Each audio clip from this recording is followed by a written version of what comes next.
Hello everyone, it's time for another Cardfight Vanguard deck profile, this time on my Dragonic Blademaster Premium deck. Not Standard, or V Premium in this case now, it's just regular Premium. So I intend to make most of my current V Premium decks, or Standard decks, to regular Premium, because I don't really see much of a point of playing V Premium anymore. So I intend to just move most of my decks to regular Premium, as that format is going to probably exist for like forever. And also because I already have a regular premium deck for Blademaster, just haven't really updated that much and not much has been changing, especially with even with Silver Dust Blaze, because I kind of like regular Cohen, because I actually find regular Cohen much more useful than Soen. But after playtesting it with Soen a little bit, I actually find a balance between both of them, and especially now we're at the end of the V era, I think this is an appropriate time to do the deck profile. So how this deck plays is that you want to focus on nuking your opponent's rearguards as much as possible. That's basically what it is. And then you trigger your Blaze abilities, where of course Blaze is a keyword, where when your Vanguard becomes blazing, that's a state, if you have more rearguards than your opponent. Which is very likely, because this is Cairo we're talking about. They retire your opponent's rearguards by a lot, especially for Blademaster, which actually focuses on nuking your opponent's rearguards. But that, let's get started with which force type would you like to choose? Force 2. Power gaining is not much of a problem with this deck, and that's mainly because the more your opponent loses, the more power you're pretty much going to gain. And that's one way that this deck kind of functions. And two, because this is premium we're talking about, we have strides. And strides gain the power of your hard card, so of course it's going to be 26 or 28k, which is going to be a lot anyway. So the extra power from Force 1 is not too needed, so Force 2 it is. And now with that out of the way, we can get started with the deck profile. We of course start with the front card, Dragonic Blademaster Soen. So this is my if I go first stride. Mainly because, well, you can't stride when you go first, so that's one thing. And also because it has usefulness while you go first as well. So during your turn, if your opponent has no rear guards, it gets plus 10k power along with a vision token. And that's not hard if you go first because, well, your opponent doesn't really call much at early game because obvious reasons. And also you do have cards that could kill the few rear guards that they have to trigger this skill, but the second skill will also do that for you because once per turn you can discard 2 cards from your hand, call a vision token. But if you have a Doha and Garen on the field as well, you can nuke your opponent's board. So the second skill pretty much triggers the first skill if you have everything all set up. And it shouldn't be that hard to set up, but that's not the deck's main focus. So you mainly just use this for the vision token because those extra drive checks can actually be quite helpful, deck filtering. And even when I do go second, I do tend to ride this card as well, because your G units can actually kill your opponent's rearguards as it is. So you don't really need to retire from a stride skill from Cohen. So that 13k base can actually be very helpful. To continue off, because I can't find any other backup Blademaster unit that can actually work well, I'm going to stick with Blademaster Cohen. Because it has a stride skill, so if we go second, this can actually be better in many situations. You can counterblast 1 and choose one of your opponent's rear guards and retire it, and in one blaze unit gets plus 3k. Your G units tend to be blaze units, that shouldn't be hard, but it also has a second skill where at the end of the turn in Generation Break 2, if your opponent has no rear guards, and that's what I mean, you want to nuke your opponent's board as much as possible, return 1 grade 3 blaze unit from your drops into your hand, which pretty much guarantees your whatever cost that you need to pay with the same kit name as your Vanguard. That's pretty helpful, but mainly for its stride skill usually. And it also does help with its second skill to let you restride over and over, so that's nice as well. So, better backup than pretty much any other Blademaster card right now. That's it for the grade 3 lineup. So now for the grade 2 lineup. Because I run Soen, you have to run the Doha. Doha can call Garen with 1 counterblast from your deck. That's a +1 directly from your deck. But it also has a second skill where if your opponent has no rear guards, very likely for this deck, your opponent cannot call normal units from their hand to the Guardian Circle. That could actually be quite annoying, just saying, because they tend to be low shield value, and this does do quite a low attack with a boost. But you mainly use it just for the Garen. That's really all you use this card for, and also to set up for sewing. That's it. Continue off to the next grade 2. Mid-Booty. So, Dragonite Mid-Booty has a Generation Break 2 ability on Blaze. When this card attacks, counterblast 1. When your Vanguard is blazing, it gets plus 2k power for every empty rearguard your opponent controls. And then you draw a card. Yeah, that's pretty nice right there, and that's what I meant, that this card's going to get strong. And that's what I meant, that there are some cards that will get stronger for every empty rearguard your opponent controls, and this is actually one of your main attackers as well. In normal circumstances, if you nuke your opponent's board, which is usually very likely, 19k attack, which is of course going to hit magic numbers with the 13k Vanguard. And with an extra boost, well, usually you're going to be able to hit 20 something k. And the extra draw is very good too, especially when you're playing against Excel decks. Well, since your opponent is getting more Excel markers, is going to actually get an additional 2k with it. So no reason not to run 4. And then to finish the grade 2 lineup, I run the Berserk Dragon just for some early game retiring. It's just very helpful. And then I also got the one Dragonic Burnout just so you can recycle some stuff as well. But you could run whatever retire engine you want. So that's it for the grade 2 lineup. For the grade 1 lineup, because Doha and Soen are here, you of course run the Garen. You only run Garen because those two are in the deck. There's really no other reason why you're not running Garen. But its skill is, if your opponent has no rear guards, it gets plus 5k. It's not that important. But second skill is also not very important, where when it boosts Doha and attack hits, you can counterblast 1 to draw a card and soul charge 1.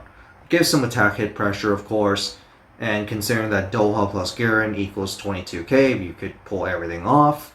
It's an okay combo, but you mainly just use this because of Doha Garen combo for Soen.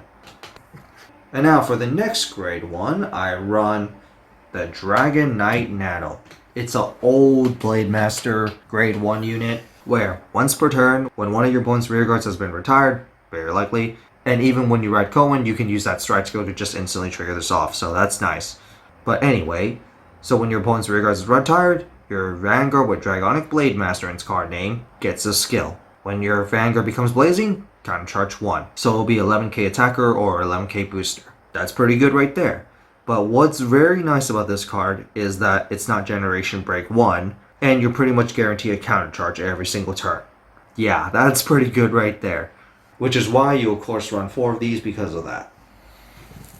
And then for a new grade 2 from Client Selection, I run the Dragonite Hisat, where on place, on rearguard anyway, you can counterblast 1, soul blast 1, choose one of your opponent's back row rearguards and retire, and draw a card. I mainly run this card for the extra draw. The retire, it can actually be quite helpful. And also it has a second skill where when something rides on top of it, you can look top 5 cards for one grade 3. So it does have its uses. I just couldn't find any other Kagero grade 1 that is actually pretty decent at retiring your opponent as soon as you can. And I find this card kind of have more use because of that grade 3 search as well and the extra draw, which is why I decided to run this. Now the next one you can debate on is Energy Flame Autonomic. Its skill is when your opponent's rearguard has been retired by a card ability, you can put this to soul to counter charge 2.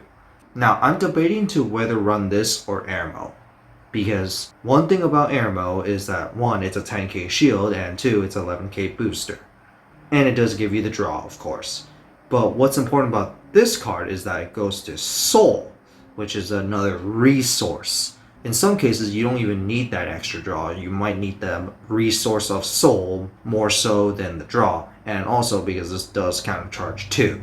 So it's a little debate between Airmo or this card, but right now I actually find this card a little more useful. So that's why I'm running this card. And finally, I run the original Lava Flow Dragon, which is a Stride Fodder. Mainly because, unlike the new Lava Flow Dragon, which can only look at top 5 for a grade 3, this one searches directly a Blademaster card that you need, which all my Vanguards are going to be Blademaster anyway, so why not just run the original? Especially it's Strike Fodder too, so that's a bonus. And now my starter is Wyvern Kid Dicta. It's a Forerunner, that's one of the reasons why I actually want to run this card. And its skill is, it's a Generation Break 1, and its skill is, at the beginning of the battle phase, when your Vanguard becomes blazing, you can retire this unit, draw a card, countercharge 1, and one of your units gets plus 3k.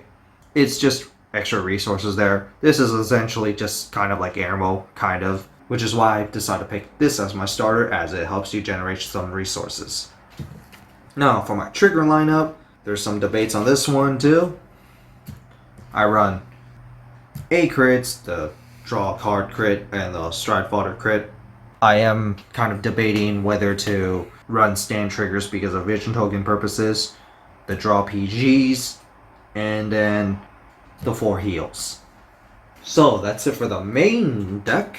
And now for the G zone, I start off with the 3 Blademaster Titan.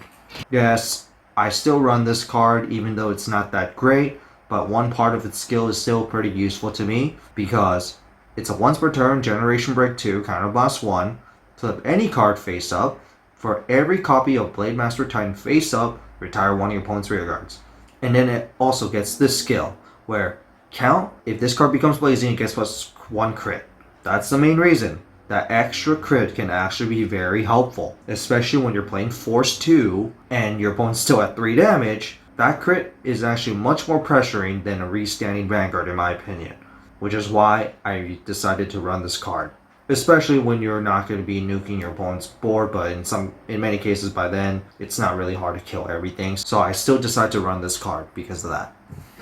To continue off, pretty much your main finisher, Flare Arms Gittenberg. So once per turn, you can Soul Blast 1, G-flip a copy of itself, and retire one of your opponent's rear guards. That could be helpful with your count, so keep that in mind. And its second skill, where it's a Generation Break 3, once per turn, Counterblast 1.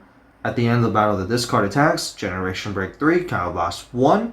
Discard as many cards from your hand, equal to the number of your opponent's rear guards, and then stand this unit with a drive -2. So in total, you get 4 drive checks with 2 Vanguard attacks. But keep in mind, it has to be at blazing, and also you have to discard the same number of cards as equal to your opponent's rear guards, so you want to kill as many rear guards as possible when you're using this card. Otherwise, this card is just not that great. And that's why the second skill plus a Cohen can kill 2 of your opponent's rear guards, and of course you have other ways to kill your opponent's rear guards as well with your other support lineup. In many cases, I actually have been able to just discard 0 cards and restand this. But in normal circumstances, you only want to discard at most 1 card. And now to continue off, this one is actually going to be another finisher card, but only if your opponent's at 5 damage. Flare General Damjid Valor. It's a blaze unit, and its skill is, when placed, Counterblast 1, flip any card from your G-zone face up, and then choose one of your opponent's rear guards and retire it, and then for every PG in your drop zone, by then you're probably going to have a lot, it gets plus 15k power until the end of turn. So if you have all 4 PGs, that's 60k power, but on average you're going to probably have like 2, so that's plus 30k, so this is going to be like a 56 or 58k. That's pretty insane. But second skill is actually the main reason why you would run this card, because once per turn, when your opponent would guard with a Sentinel or a G Guardian, very likely against this card, you can restand this unit with a drive -1. Yeah, very likely your opponent's going to PG this card. Its attack base is going to be very huge if your opponent has 5 damage. And of course, by then you're going to have to restand this, and then it just turns into a twin drive, which kind of sucks. But A, it's a very pressuring attack, and it's another finisher. Probably not as consistent as Gittenberg, if I have to admit, but really good nonetheless. And then to my first ride, I run the Zambas Dragon. And its only skill is, once per turn, flip anything in your G-zone face up, nuke your opponent's board, and all your grade 3s and higher units gets plus 10k. It's for free. Just literally flip anything, nuke your opponent's board. This is usually my main first ride. I normally flip Titan with this. There's no reason why not to run this card. And the second one's just there, just in case you're playing against a Spirit Call heavy deck. So there's that too.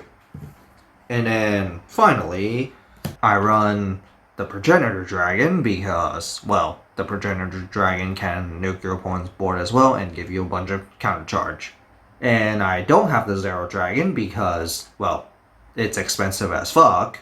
So, well, I'm not gonna bother with the Zero Dragon, and it's not really too necessary.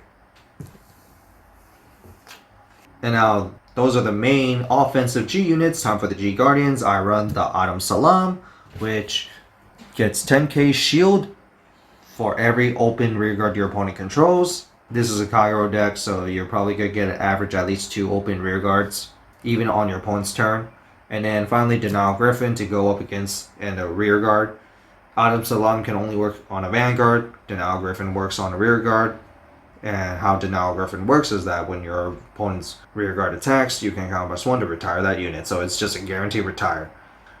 The only thing is, the only downside is when you're going up against resist, and that's about it. But other than that, most of the time it's pretty much guaranteed. So that's it for this deck profile. Go ahead and tell me below what you guys and what other suggestions that you can give me. This is still kind of in a test run. There are many cards that you could swap in and out. I am thinking about swapping out the Dragonic Blademaster Titan, but like I said before, I still kind of like the extra crit for that pressure.